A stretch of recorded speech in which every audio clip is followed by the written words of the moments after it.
Thank you so much. And Ed, thank you for that kind introduction. You have been such a great friend over the years and provided some very wise guidance, and I appreciate that greatly, so thank you. And thank you to the Chamber, to its leadership and membership for providing us this forum here this afternoon where we can talk a bit about the accomplishments of our recent past and also the possibilities of our future. I want to certainly recognize some folks here today, including our sponsors. You time and again generously step forward so that we can have events such as this, and so thank you so very much. I want to recognize my husband Tripp, who's with us today, without whose support I couldn't do any of the things I do, and so I'm so glad he could be with us.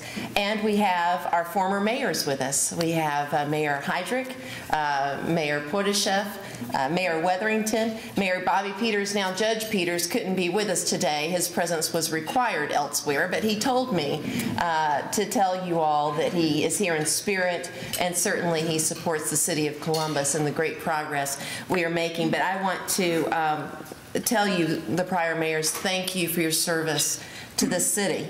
Much of what we discussed today is only possible because of your hard work and service, and we greatly appreciate you. And on a personal note, I want to tell you how much I appreciate you all being available for me and the wise counsel that you provide. So thank you again for being here. Well, thank you for allowing me the opportunity to speak with you about the state of our great city. I have the privilege of serving Columbus, Georgia in partnership with our esteemed City Council, many of whom are here today, with our professional staff, so ably led by our City Manager, Mr. Isaiah Hughley, our school board, our state legislative delegation, our brethren at Fort Benning and in Phoenix City, and our Columbus civic leaders and engaged citizens. We are each an essential ingredient in the success of the whole. We are inextricably intertwined, as they say, and I believe we are most fortunate in that connection. The city of Columbus stands on the threshold of a new era, one in which we embrace again the river that created this valley region. For many years, we have seen steady progress in the enhanced economic sophistication and in the quality of life for our citizens, and yet, in equal measures of excitement and frustration, we could feel a greater potential bubbled under the surface of this community. The potential was released, metaphorically and literally, with the exploding of the Eagle and Phoenix Dam in 2012. The citizens now embrace, without hesitation, a once skeptical future of being home to the longest urban whitewater course in the world, and all that that brings with it. Because that potential has been released, we cannot go back. The new spirit of this city, the sense of being able to accomplish great things and direct our course, tastes too good. Our present state tells us that our time has been well spent strengthening and broadening the city's foundation. Our citizens told us twice this year, once in the passage of the TSPLOST and once in the passage of the new charter amendments, that they trust their governing body and they trust their civic leaders. They told us that they are excited about our future. We have seen new partners emerge in our renewed relationship with the governor's office and in the newly elected leadership of Phoenix City. It is undeniable to me that the stars are aligning for the great city of Columbus, Georgia, and for this great region. We can accomplish big things. Just this year, we unanimously reformed the city's employee pension plan, saving taxpayers some $25 million over 15 years while preserving employee benefits. We received an improved city bond rating from AA2 to AA1. We reduced crime to the lowest level in 6 years. We reduced it 23% from its height. We passed the TSPLOST. And I want to thank you, Mike and Colin Martin with the Chamber, as well as Sam Welburn, our DOT board representative who's here today, for your tremendous leadership in that effort. Because of you, $300 million in additional revenue will be coming into Columbus, Georgia over the next 10 years. That money will be used to fund the third shift in intercity bus service, the Buena Vista spiderweb improvements, the interstate access to Benning Tech Park, and the completion of our 16-mile RiverWalk, among other projects. And before all that, we spent 2011 reforming our Muskogee County Prison, reforming the Parks and Recreation Department, the Civic Center, and the Animal Care and Control Center. We revamped our alcohol ordinances, reduced copper theft by 47%, and completed our Rails to Trails project and our magnificent Fort Benning Gateway. We started construction on our Whitewater course and on our City Service Center and a 900-spectator Nautitorium. Now that is real progress. You can look at your neighbor and say, our city works for us. Our city solves our problems, overcomes our challenges, and makes our lives better. And that, after all, is the very purpose of government, to accomplish through the collective what is impossible to accomplish alone. Now that we know that we can do great things together, now that we know that we have an irreversible energy to grasp our potential, now that we know that our civic leaders are ready for and capable of the hard work necessary to do these things, what is next for us? At a time of exceptional potential, are we ready to direct our future, as opposed to letting our future happen to us? I will tell you that yes, we are ready to direct our future. We are ready to set a vision for our city and to lay out a map of how to get there. Our vision is clear. In the future, Columbus, Georgia will be a more diverse, more densely populated, more sophisticated, safer, more culturally connected, and more prosperous city. Gone are the days where we shutter ourselves off from the rest of the world. Gone are the days where our economic growth is dependent on one industry or segment. Gone are the days where we separate our community by income, race, and opportunity. Gone are the days where a family's income level determines whether their kids go to a failing school or not. Gone are the days where we penalize through taxes newcomers simply because they desire to buy a house in Columbus, Georgia. The map to our future, where this vision is well rooted, lays out 3 legs of a journey. The first leg of our journey requires our city to adopt redevelopment powers available under Georgia law. Redevelopment powers are innovative financing tools that the state of Georgia has allowed cities to adopt since 1985 in order to revitalize blighted urban areas. Districts of blight and distress are identified and established by statutory criteria.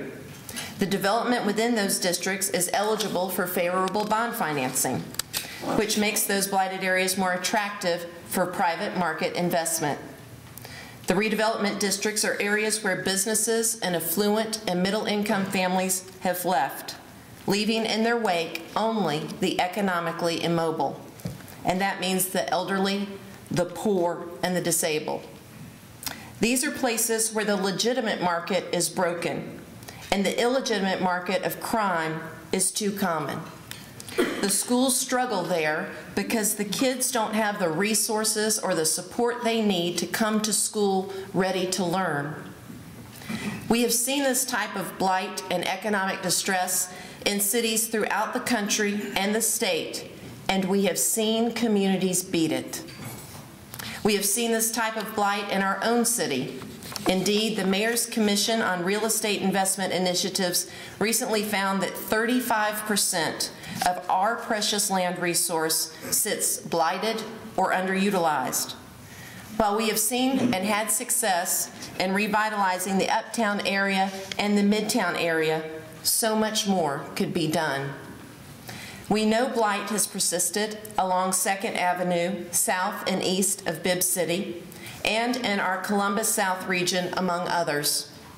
We have watched the disinvestment continue despite changing the names of these areas and despite well-meaning committees and organizations. No amount of well-wishing can turn a market around.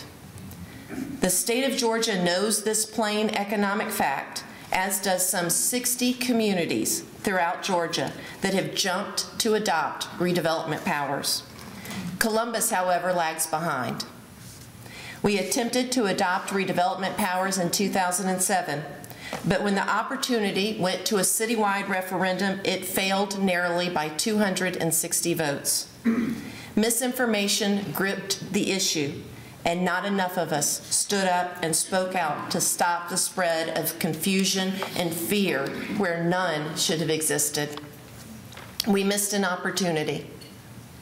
Since 2007, too many children in Columbus have grown up in neighborhoods that were not as stable as they could have been. Through redevelopment powers, we could have provided more stable neighborhoods and more opportunities for families. We could have encouraged development and growth towards our own underutilized areas and not beyond our county's borders. We could have created more jobs. There is simply no reason to continue to deny Columbus, Georgia this tool. It would be foolish and unnecessary to do so. Fortunately, the City Council has asked our state legislative delegation to allow us as a community the chance to vote to adopt redevelopment powers in Columbus, Georgia. We look forward to our delegation's skill in shepherding that request through the legislative system. I have asked the Chamber of Commerce to spearhead the Redevelopment Powers campaign, and I call on all leaders of this community and all citizens to support their efforts. We look forward to a vote on this important initiative at the earliest date City Council feels is appropriate. Every day that we waste is a day that we needlessly deny ourselves the effective tools others have access to. The second leg of our journey will require the new use of a long ago established urban service districts. You may know that the city currently has a handful of urban service districts, the primary two of which distinguish between our more densely populated urbanized areas and those areas that are more rural in nature. Council sets a separate tax rate, known as a millage rate, for each district. The thought is that the areas that are more populated and active demand more city services than those in less populated areas. Accordingly, the more populated areas pay a higher millage rate than the less populated areas. The Mayor's Commissions on Real Estate Investment Initiatives and the Commission on Revenue Review have issued reports that were presented to Council on November 27, 2012. These reports can be found on the City's website. Both commissions have recommended an allowable and beneficial use of our urban service districts. Under this use, Council will designate a distressed area of Columbus, one where population and businesses have fled, as a new urban service district. The concept is that upon application of an investor, Council will weigh the amount and type of investment and the economic and community impact of the investment, much like we do now with enterprise zones. Then, pursuant to ordinance criteria, Council can set a lower millage rate for a particular project for a limited time, thereby lowering its tax rate. This reduced tax encourages investment that would not have occurred but for the flexibility provided by the urban service district. As a result, the encouraged investment, the community enjoys improved neighborhoods, retail shops, jobs, infrastructure, and the general economic elevation of the area. We can see then that the reduced millage rate is well worth the increased investment and growth in the previously blighted area. Through the Mayor's Commissions, we have had the invaluable input of Councilors Barnes and Huff, as well as Councilors Baker and Henderson, and a broad cross-section of community stakeholders. Assuring that this could be done and determining how best to do it has been time-consuming. Now we have a draft ordinance ready to submit to council for their deliberation and consideration at the next work session. Through this concept of taking a fairly unique power that our charter has bestowed on the City of Columbus and using it in a way that meets today's needs and opportunities, we will be able to meaningfully address economically downturned areas like we never have before. It is time. We have the ability to do it, and I encourage you all to support council as they consider taking this next step in the optimization of our city's resources of land, people, and neighborhoods. This past year, we have been hard at work on the third component necessary for our bright future. Members of the Mayor's Commission, our exemplary city staff, Columbus State University's Dr. Benjamin Blair, and many others have labored to see if a workable solution to the property tax freeze pact we made with our citizens some 30 years ago could find a workable solution. Let me say at the outset that our property tax freeze is just that. It is a pact. It has been upheld twice at the ballot box. The Georgia Supreme Court has affirmed it. I believe that those that have the property tax freeze are entitled to it. It is a commitment we have made and one we will honor to those who have relied upon it. Accordingly, I do not support, and I would not advocate for, a complete repeal of the property tax freeze. Such a repeal could have dramatic and unfair effects. As far as I am concerned, that option is off the table. However, I realize that this tax mechanism, conceived some 30 years ago, is fatally flawed. It does not accomplish its purported goals. The property tax freeze does not cap city budgets. Our budget at the time the freeze was instituted was $50 million. Today, it is $267 million.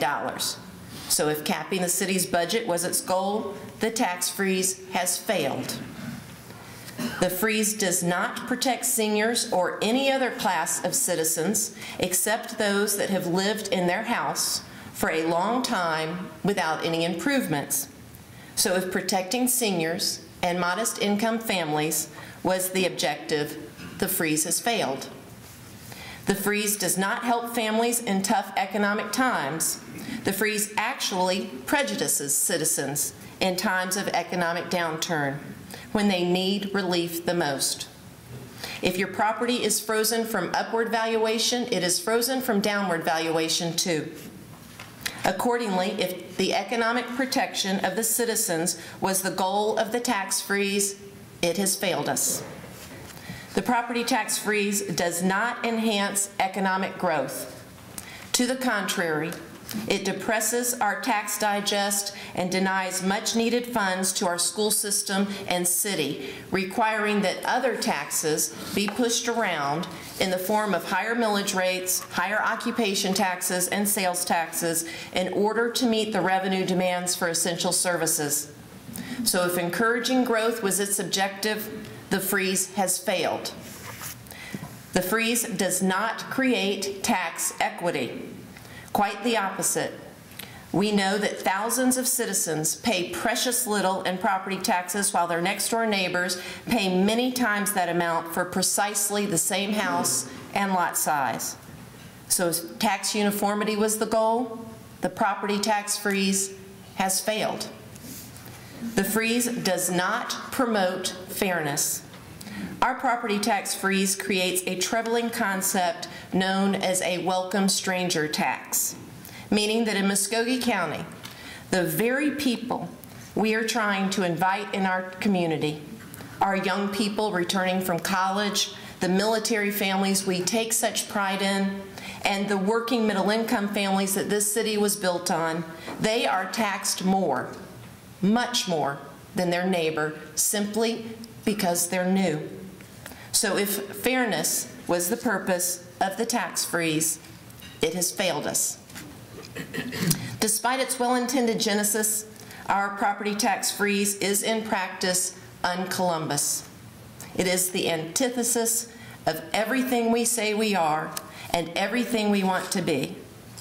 And so my challenge as mayor, a person who ran for office to bring you solutions to tough problems fairly and forthrightly, is to reconcile how to shed us of this ineffective, unfair, and economically limiting freeze while preserving the reliance longtime homeowners have placed in it. I believe we have found that balance, and I pose it here today. I open the floor on this suggestion for review, analysis, and debate. I propose that our 30-year-old property tax freeze be sunsetted. That means that on a voter-approved date in the future, all that have the property tax freeze will keep it. Now let me say that again.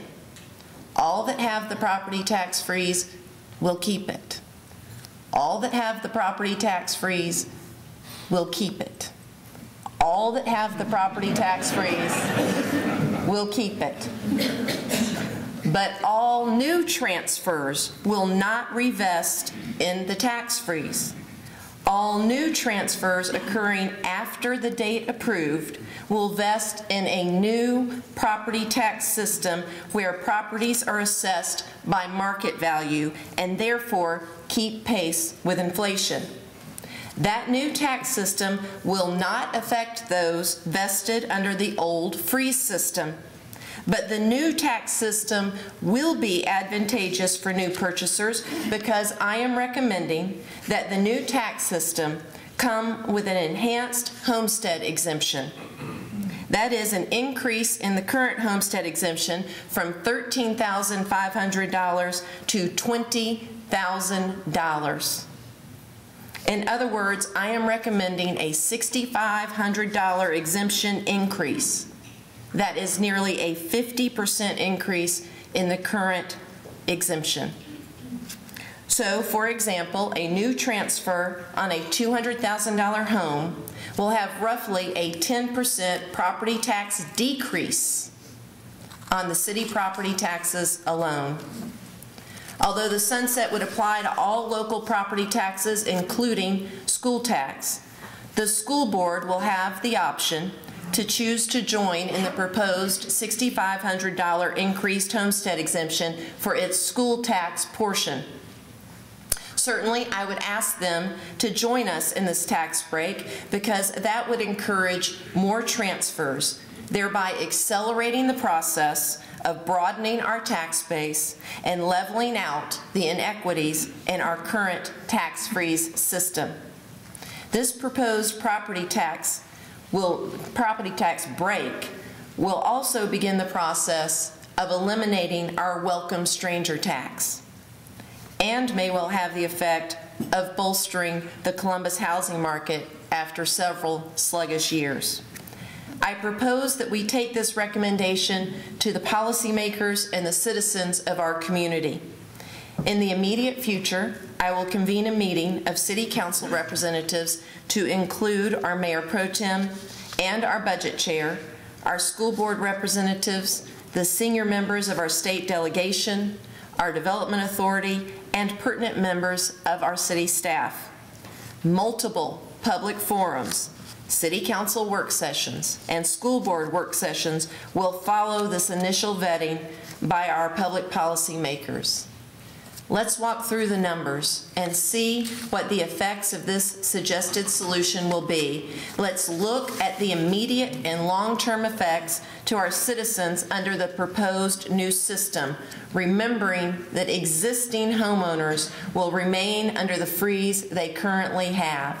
And let's look at the effect sunsetting the property tax freeze and offering a significant tax break in the form of an increased homestead exemption will have on our city and school board revenues.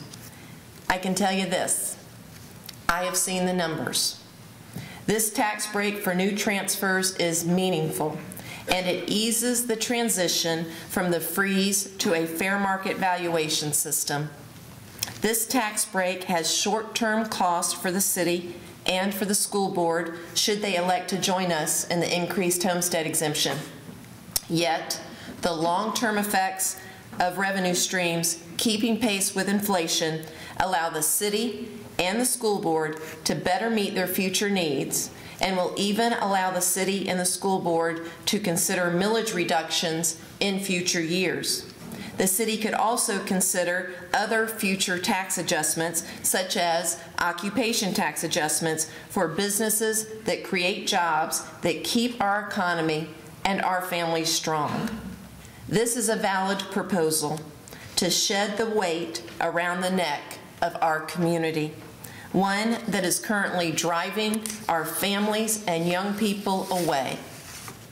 I am confident that once the leaders and the citizens of this community see how this proposal will work, we will be comfortable in asking our City Council and our state legislative delegation to allow us the opportunity to have an up or down vote on that which we have never voted on before. Yes, the lifting of the property tax freeze retroactively has been voted on and polled several times to dramatic negative effect. The proposal I make today is not that. The proposal I make today is something else entirely, and the citizens of Columbus, Georgia have never voted on anything remotely like it. The proposed sunset is fair because it protects those that rely upon the freeze, and the tax break is an attractive incentive to all those who will join us in the new tax system of our future. The foregoing proposals rest on sound economic principles. They illustrate precisely how the local government and the private market should interact. These proposals are the very essence of public-private partnerships. These tools are necessary because they eliminate existing market anomalies and allow the private market to flourish where currently it cannot take hold.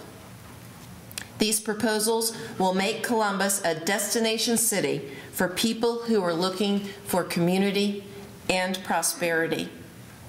These proposals will also enhance the quality of life and opportunities of our current residents.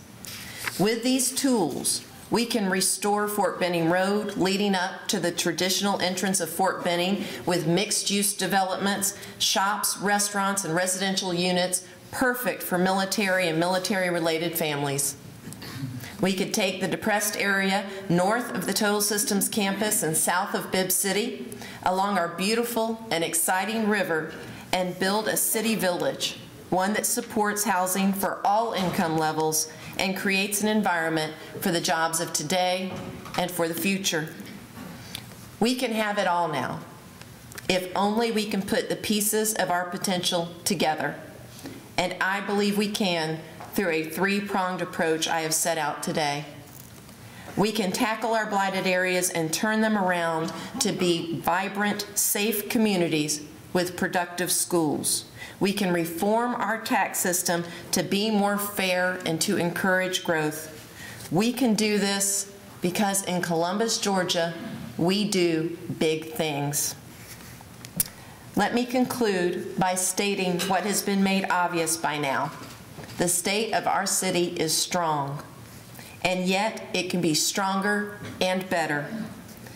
This effort, this journey into our future, will require all of you to be actively engaged in the effort to inform others and encourage them to join us. These possibilities will not happen by accident. If we are to be successful, we must have your shoulder to the wheel of this effort, each one of you.